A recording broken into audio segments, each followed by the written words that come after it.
लैलतुल क़द्र की रात का वाक़या। अस्सलामु अलैकुम दोस्तों, आज हम बात करेंगे इस्लाम की सबसे खास और सबसे फजीलत वाली रात के बारे में, लैलतुल क़द्र यानी कद्र की रात। इस रात को अल्लाह ने 1000 महीनों से बेहतर करार दिया है। इस एक रात की इबादत करीब 83 साल 4 महीने की इबादत के बराबर है। सोचिए, सिर्फ एक रात में इतना सवाब। लेकिन इस रात की अहमियत सिर्फ इसी वजह से नहीं है, इसके पीछे एक बेहद खूबसूरत और ईमान अफरोज वाक़या छुपा है। एक बार रसूलुल्लाह सल्लल्लाहु अलैहि वसल्लम अपने सहाबा के साथ बैठे हुए थे। आप सल्लल्लाहु अलैहि वसल्लम ने बनी इज़राइल के एक बंदे का जिक्र किया जो 1000 महीनों तक अल्लाह की राह में इबादत करता रहा, जिहाद करता रहा और गुनाहों से बचता रहा। सहाबाए किराम को यह सुनकर ताज्जुब और अफसोस हुआ।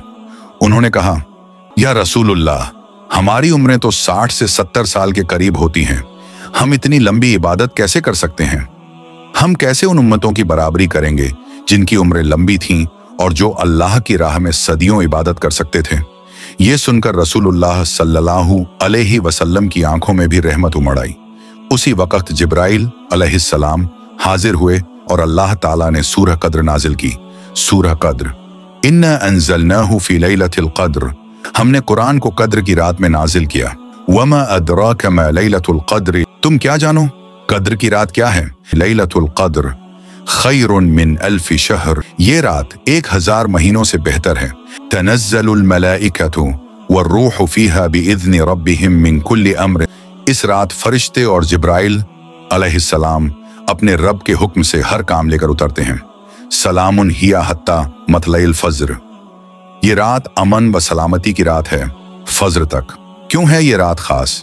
इस रात में कुरान नाजिल हुआ जो इंसानियत के लिए हिदायत, रहमत और रोशनी है। ये सवाल बहुत लोग करते हैं, खासकर जो इस्लाम को जानना शुरू करते हैं। कुरान किस पर नाजिल हुआ? तो जवाब है, कुरान करीम हमारे प्यारे नबी हजरत मोहम्मद सल्लल्लाहु अलैहि वसल्लम पर नाजिल हुआ और कुरान की पहली आयत इसी लैलतुल क़द्र की रात को नाजिल हुई थी। पहली आयत, जब हजरत मोहम्मद सल्लल्लाहु अलैहि वसल्लम 40 साल के हुए तो वो मक्का के बाहर गारे हिरा में जाकर अल्लाह की याद में ध्यान लगाते थे।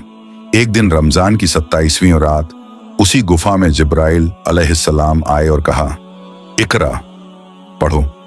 रसूलुल्लाह सल्लल्लाहु अलैहि वसल्लम ने फरमाया, मैं पढ़ना नहीं जानता। फिर फरिश्ते ने आपको गले से लगाया और कहा, इक़रा बिस्मि रब्बिकल्लज़ी खलक़, पढ़ो अपने रब के नाम से जिसने तुम्हें पैदा किया। यही सूरह अल-अलक़ की पहली आयत थी और यहीं से कुरान का नाजिल होना शुरू हुआ। इस रात में हजारों फरिश्ते धरती पर उतरते हैं। जिब्राइल अलैहिस्सलाम खुद लोगों के आमाल, दुआएं और तकदीर लेकर आते हैं। रसूलुल्लाह सल्लल्लाहु अलैहि वसल्लम ने फरमाया, जो शख्स ईमान और सवाब की नियत से लैलतुल क़द्र में इबादत करे उसके पिछले सारे गुनाह माफ कर दिए जाते हैं। इस रात में अगले साल की तकदीरें लिखी जाती हैं। किसको रोजी मिलेगी, किसको मौत आएगी, किसका मकाम क्या होगा।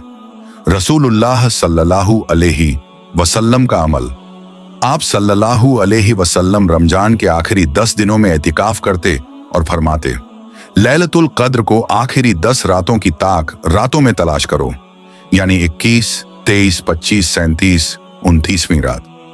बहुत से उलेमा ने कहा है कि 37वीं रात सबसे ज्यादा मुमकिन है, लेकिन इसकी तस्दीक नहीं की गई। इसलिए हमें हर ताक रात में मेहनत करनी चाहिए। हजरत आयशा रज़ियल्लाहु ताला अन्हु ने पूछा, या रसूलुल्लाह, अगर हमें लैलतुल क़द्र का पता चल जाए तो हम क्या दुआ करें? आप सल्लल्लाहु अलैहि वसल्लम ने फरमाया, अल्लाहुम्मा इन्नका अफ़्वुन तुहिब्बुल अफ़्व फ़अफ़ु अन्नी, ऐ अल्लाह, तू माफ करने वाला है, माफ करना पसंद करता है, मुझे माफ कर दे। हमें क्या करना चाहिए? पहली नफल नमाजें पढ़ना, खास तौर पर तहज्जुद। दूसरी कुरान की तिलावत करना। तीसरी तौबा व इस्तिग़फ़ार करना। चौथी गुनाहों से माफी मांगना। पांचवी सदका और खैरात करना। छठी दुआ में लगे रहना, अपने लिए, अपने घर वालों के लिए, उम्मत के लिए। भाइयों और बहनों, ये रात जन्नत की चाबी है। हम नहीं जानते कि कौन सी लैलतुल क़द्र हमारी जिंदगी की आखिरी होगी। हो सकता है यही हमारी तकदीर बदलने की रात हो। तो इस रात को जागें, रोएं, दुआ करें, माफी मांगें। शायद अल्लाह हमसे राजी हो जाए, हमारे गुनाह माफ हो जाएं और हमें जन्नत की खुशखबरी मिल जाए। अल्लाह ताला से दुआ है कि हमें लैलतुल क़द्र की कद्र करने वाला बना दे। आमीन। अगर आपको ये वाक़या और इसकी सीख पसंद आई तो इसे शेयर करें ताकि और लोग भी इस रात की बरकतों से फायदा उठा सकें। जज़ाकल्लाहु खैर।